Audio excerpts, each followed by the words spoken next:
지도자한테 얘기한 거예요. 당신 빚 있다고 반짝거리지 말란 말이죠. 줄이란 말이죠. 저 백성들이 눈높이에 맞추란 말이죠. 강요하지 말고 하게 만들란 말이죠.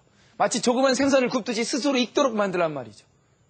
당신 의도를 강하면 강할수록, 욕심이 강하면 강할수록, 일을 만들면 만들수록 결국 백성들은 더 힘들어지고 더 안 변하고 더 어려워집니다. 이런 것이 반자도지동이라. 우리가 생각하는 상식과 반대로 가는 게 결국은 도의 운동성이다. 뭐 이런 얘기를 합니다. 그리고 세 번째로 이게 다 기억하십니까? 에? 하지 않으면 스스로 될 거다. 에? 공을 이루었으면 몸은 빠져라. 뭐 이런 것들이 이제 노자 철학이라면 또 이제 세 번째로 얘기할 게 항상 여러분들 잘하는 게 비워라 책 비워라. 이것이 다 역발상이죠. 하지 말라, 뭐 물러나라, 비워라. 그 비워라의 가장 중요한 노자 도덕경이 할위자의 길도자, 위도, 날일자의 버릴 손자, 일손이라.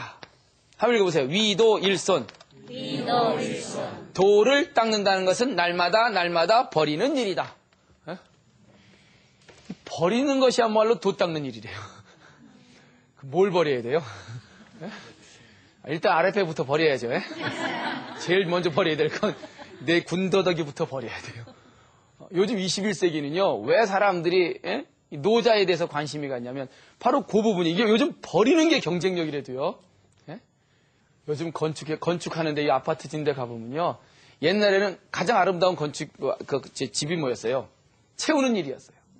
벽에도 그냥 온갖 뭐 이발소 그림 쫙 채워놓고 에? 서예 그림 채워놓고 그리고 그냥 TV도 뭐 이렇게 두꺼운 거 있죠.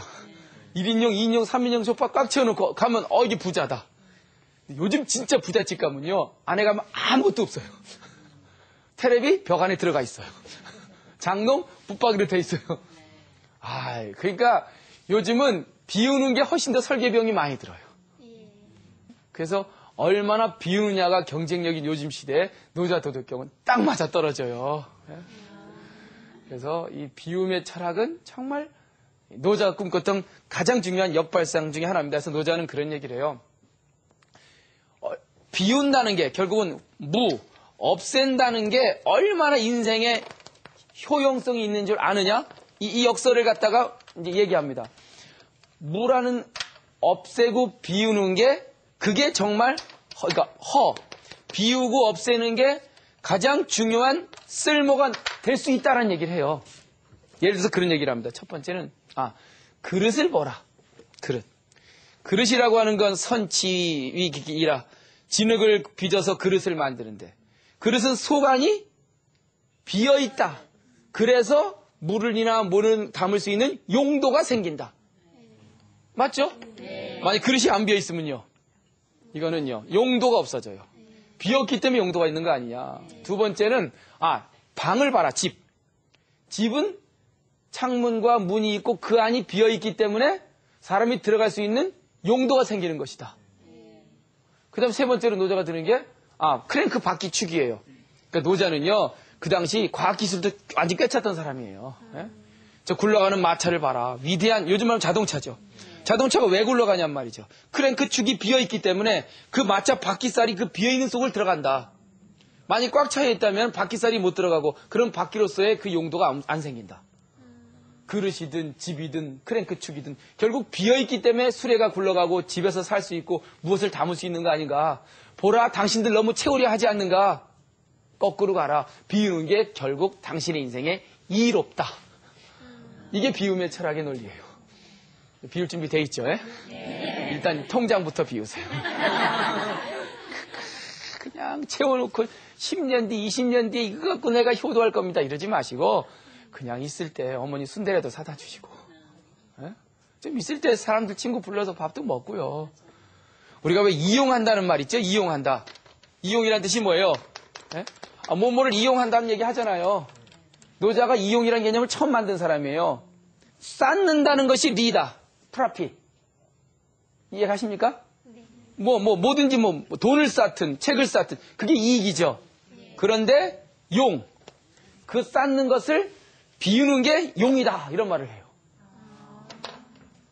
그러니까 은행에 돈이 많은 건 그냥 리만 있는 거지 용도는 없는 거예요.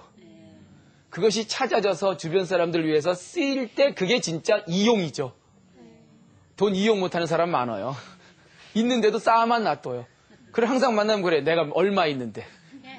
당신 있는 게 무슨 의미가 있냔 말이죠. 그게 나한테 쓰여질 때 그게 용도가 생기는 거죠. 그래서 저는 정말 부자는요. 돈 1,000억, 2,000억 그런 사람이 진짜 부자가 아니에요. 내 앞에서 맛있는 호빵이라도 하나 사주는 사람이 그게 진짜 부자예요. 비움이야말로 진정한 용도다. 채움은 결국은 니만 있을 뿐 어떠한 용도도 있을 수 없다. 이게 노자가 얘기하는 비움의 철학입니다. 그리고 이제 네 번째로 좀 얘가 얘기해야 될 게 노자 도덕경이 또 물 이야기가 굉장히 많이 나요. 물처럼 살래요. 네 번째. 그래서 노자 도덕경의 또 유명한 말 중에 하나가 상선약소 이런 얘기를 해요. 상선약소. 윗상자, 착할 선자, 상선 뭐예요? 가장 최상의 선은 like, 뭐뭐와 같다. 수, 물과 같다. like water. 예? 뭔 뜻이에요? 이게 상선약소니까 어떤 분이 그냥 들으면 이거 약수터 이름 아닌가?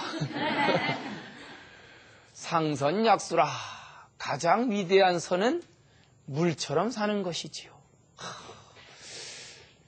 물은 수선리 만물이라 모든 만물을 이롭게 촉촉히 적셔준답니다. 그러나 이 부쟁이라 남들에게 그 공을 자랑하려거나 과시하려 하지 않습니다. 처중인지 소호라 오히려 남들이 가장 싫어하는 낮은 곳으로 흐르지요. 그래서 이렇게 물처럼 사는 것이 가장 도에 가까운 인생이랍니다.